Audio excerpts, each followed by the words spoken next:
আবারও স্লোগান দিচ্ছেন, আমরা শুনতে পাচ্ছি নিশ্চয়ই।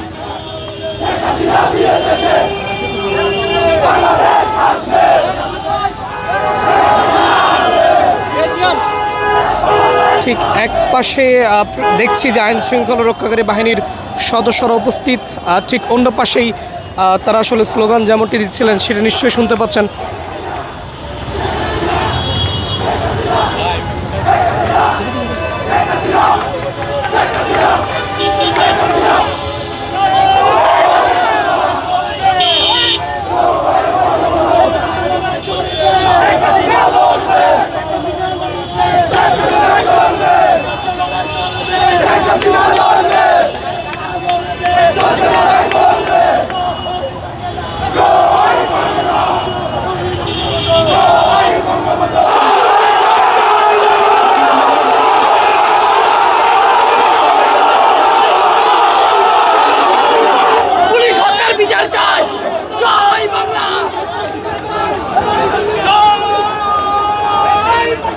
আমরা শুনছি যে চট্টগ্রামের যে জমিতুল ফলা ময়দান সেটি ইতিমধ্যেই জয় বাংলা স্লোগান আসলে একেবারে বলতে পারি যে যারা যে এসেছিলেন তারা যখনই আসলে তার যেই তাকে যখন নিয়ে যাওয়া হচ্ছিল ইঞ্জিনিয়ার মোশাররফ হোসেনকে, ঠিক সেই মুহূর্তেই জয় বাংলা স্লোগান দিয়ে তারা তাকে আসলে বিদায় জানান। এবং এখনও পর্যন্ত দেখছি যে এক পাশে আইন শৃঙ্খলা রক্ষাকারী বাহিনী, ঠিক অন্য পাশেই জয় বাংলা স্লোগান এবং মুজিববাদী বিভিন্ন স্লোগান আসলে দেওয়া হচ্ছে, যেটি আমরা শুনতে পাচ্ছি নিশ্চয়ই।